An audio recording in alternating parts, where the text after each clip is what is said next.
আসসালামু আলাইকুম। আশা করি সবাই ভালো আছেন, সুস্থ আছেন এবং নিরাপদে আছেন। সবার সুস্বাস্থ্য কামনা করছি।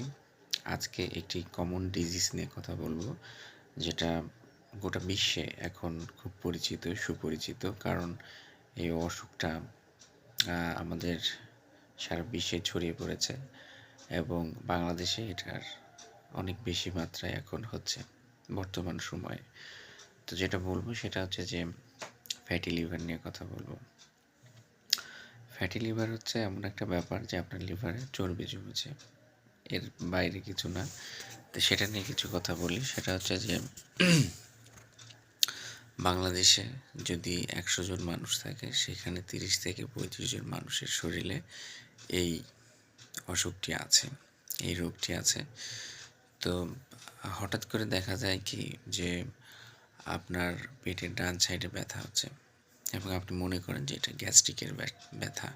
তখন আপনি গ্যাস্ট্রিকের ওষুধ খাচ্ছেন বা সিরাপ খাচ্ছেন, গ্যাস কমতেছে না। আপনি মনে করছেন যে গ্যাস হচ্ছে, গ্যাসের কারণে পেটে ডান সাইডের দিকে ব্যথা।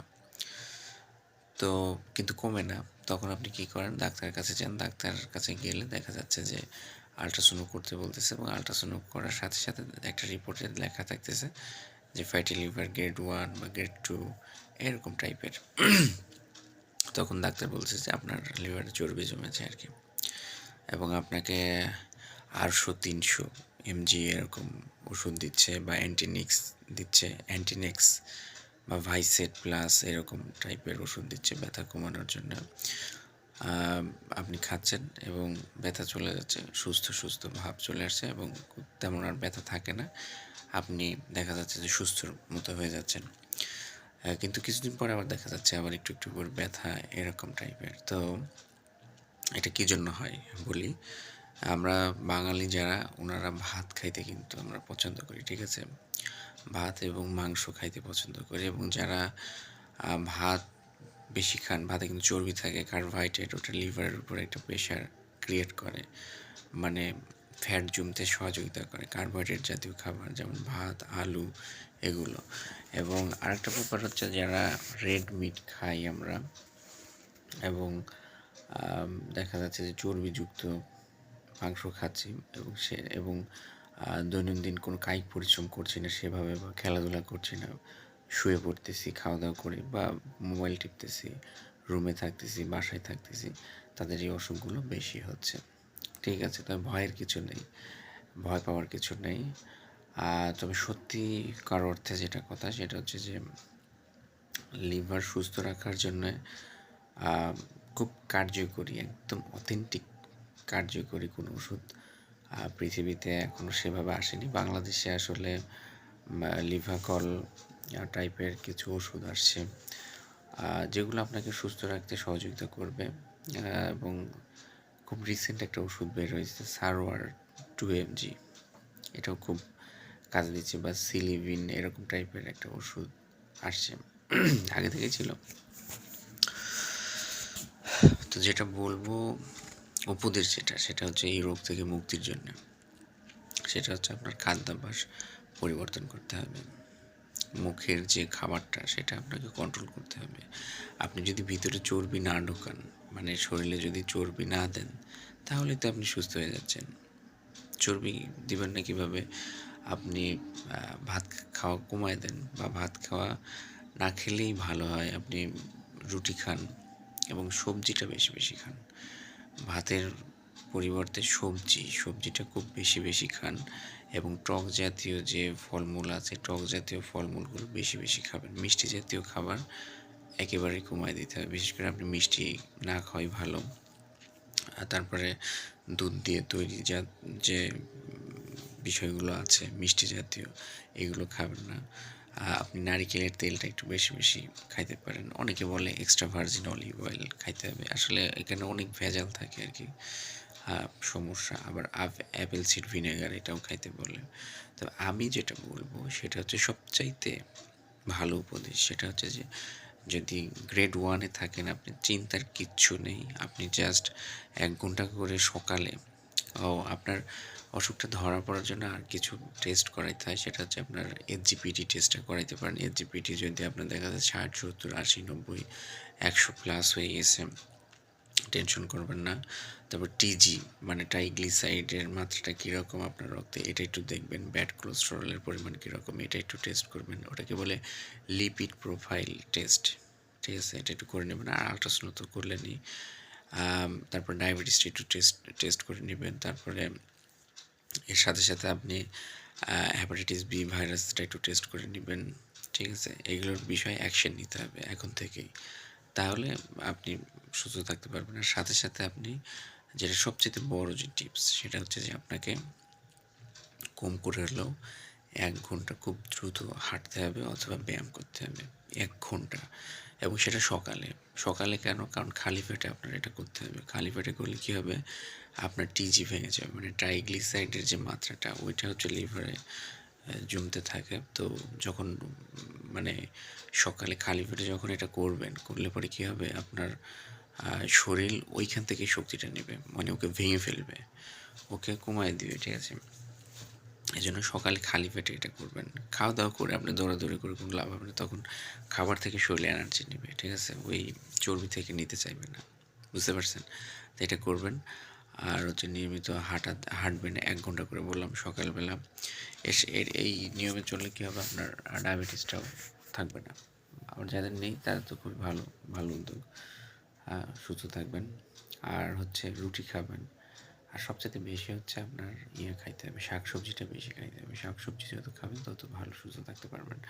সাথে সাথে ডাক্তার যদি আপনাকে ওষুধ দেয়, সিলিবিন টাইপের ওষুধ বা সারওয়ার টাইপের ওষুধ, সারওয়ার 2 mg, সিলিবিন বা ভাইসেট হচ্ছে ব্যথার জন্য খায়, পেটটা ব্যথা হবে না। তারপরে সিলিবিনটা খায় লিভার চর্বি যেন একটু কমে। আর সারওয়ারটা হচ্ছে আপনার টিজিটা কমায় দেয়, ব্যাড কোলেস্ট্রলটা কমায় দেয় রক্ত থেকে, এরকম আর কি। বিকন কোম্পানি খুব সম্ভবত বাংলাদেশের এটা রিসেন্ট নিয়ে আসছে এই ওষুধটা। তো সুস্থ থাকার জন্য আপনাকে নিয়মিত হাঁটতে হবে এবং শরীর চর্চা করতে হবে, ব্যায়াম করবেন। আর হচ্ছে আপনি মাংস খাবেনই না, মিষ্টি খাবেন না, চিনি খাবেন না। ঠিক আছে? টক জাতীয় যে কোনো খাবার আপনি খাইতে পারবেন আর কি। টক জাতীয় খাবারে কোনো সমস্যা নেই।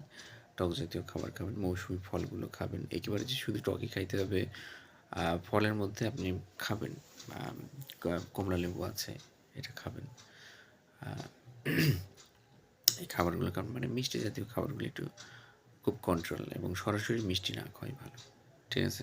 খাইতে ইচ্ছা করতেছে আপনাদের তো আসলে একবারে মানে ডাক্তাররা কিন্তু কখনো আপনাকে স্ট্রিক্টলি বলবে না যে ভাই খায়েন না, খায়নি না, বলবে যে কম খায়েন, কিন্তু আপনার সুস্থতার জন্য আপনি খাবেন না, মাত্রাটা বুঝে। ঠিক আছে? আর আপনি যদি কায়িক পরিশ্রম করেন বা ব্যায়াম করেন তাহলে আপনি খেতে পারেন, মানে বার্ন করে দেবেন। যেটা যদি আপনার মানে কোয়ালিটি থাকে, মানে বডি যদি বলে আর আমি এটা খাইতেছি, আমি বার্ন করে দিব ওই ব্যায়াম করে বা পরিশ্রম করে, তাহলে সমস্যা নেই। ঠিক আছে? এটা একটা ফ্যাক্ট। তো তাহলে যারা খুব চিন্তায় আছেন ফ্যাটি লিভার নিয়ে, একেবারেই চিন্তা করবেন না, দুশ্চিন্তাগ্রস্ত হবেন না। আপনি জীবন মান পরিবর্তন করেন, দেখবেন যে আপনি সুস্থ থাকবেন এবং আল্লাহর কাছে হায়াত চাইবেন। আল্লাহ যেন আমাদেরকে সুস্থ রাখে, ভালো রাখে। সবচাইতে বড় নিয়ামত যে আপনাকে সুস্থ রাখা। আপনি সুস্থ থাকলে পৃথিবী সুন্দর লাগবে, দুনিয়া সুন্দর লাগবে, মানুষের সাথে কথা বলতে ভালো লাগবে, আনন্দবোধ হবে। ঠিক আছে? তা আল্লাহর কাছে এটা চাইতে হবে যে আল্লাহ আমাকে সুস্থ রাখেন। আল্লাহর কাছে চাইলে পরে আপনি এটা পাবেন ইনশাআল্লাহ। আর পরিশ্রম একটু করতে হবে। আপনি যদি ১ ধাপ আগান, আল্লাহ আপনাকে ১০ ধাপ আগায় দিবে, এই বিশ্বাস রাখতে পারবো। আরেকটা ব্যাপার, একটা খুব বড় একটা ব্যাপার মিস হয়ে যাচ্ছিল, সেটা হচ্ছে রোজা থাকা। আপনার লিভারের ফ্যাটটাকে একদম কন্ট্রোল করতে পারে হচ্ছে রোজা। ইসলামিকভাবে আপনার রোজা থাকতে হবে, ওটা ফাস্টিং, তাই তো?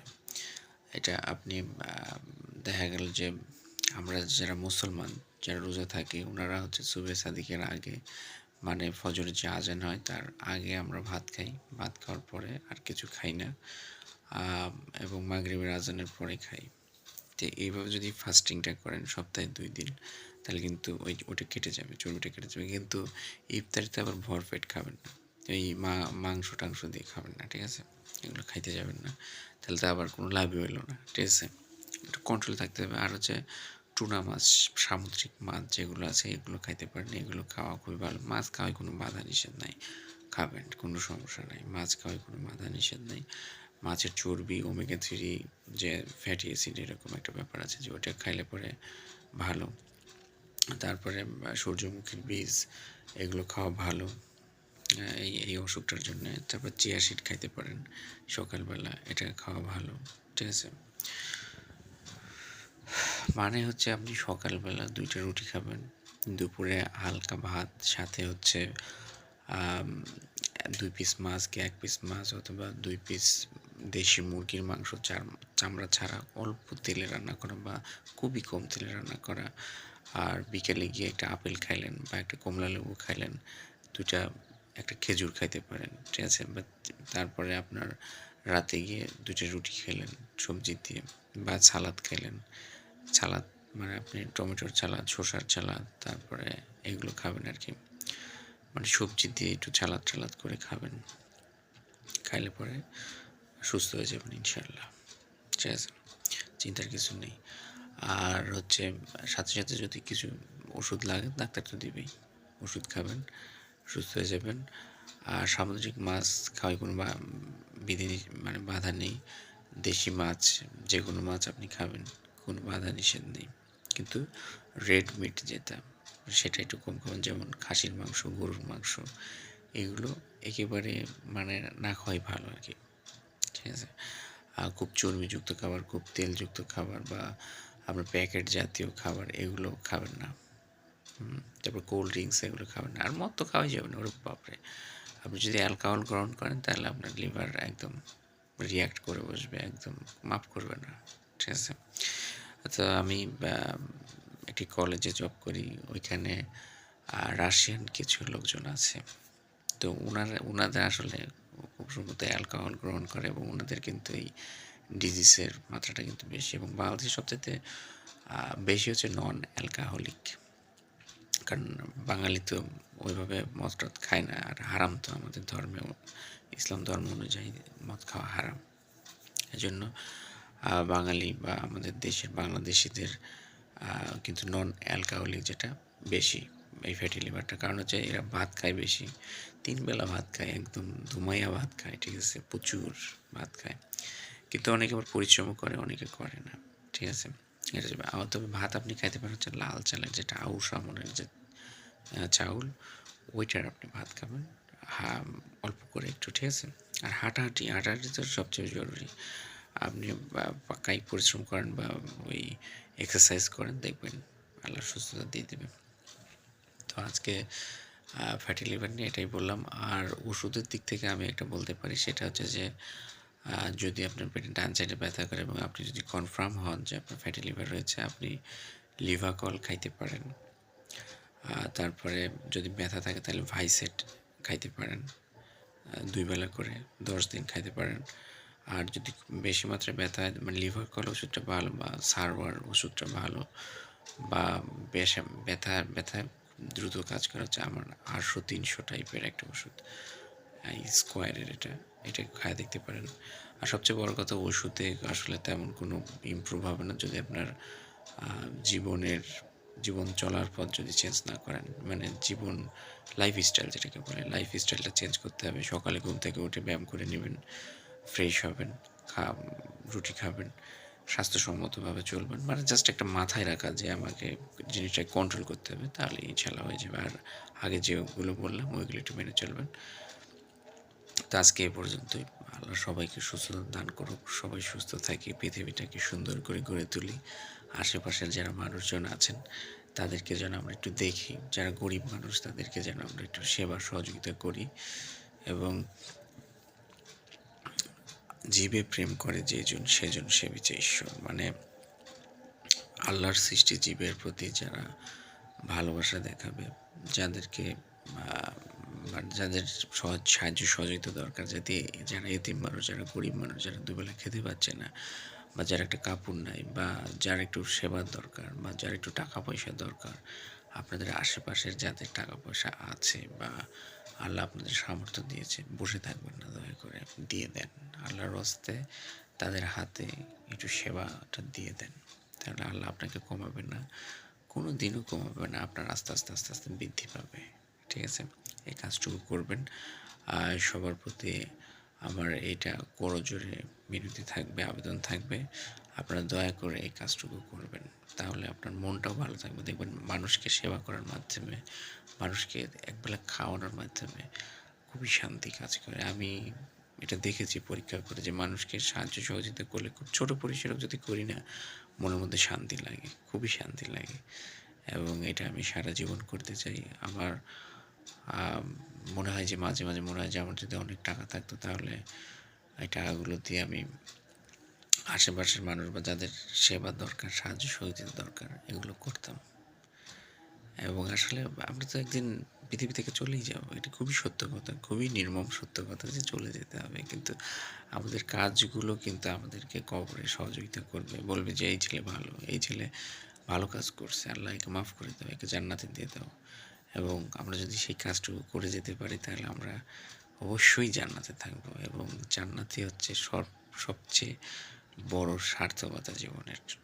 আমরা যদি জান্নাতে থাকতে পারি, আল্লাহ নিজে আমাদের সাথে দেখা করবেন, কি বিশাল একটা ভাগ্য, ঠিক না? আল্লাহ সূরা রহমান খুব সম্ভবত তেলাওয়াত করে শোনাবেন, এবং সেখানে আপনার আর কোনো মৃত্যু চিন্তা থাকবে না, আপনি সুস্থ থাকবেন, আপনি যা চাইবেন তাই পাবেন।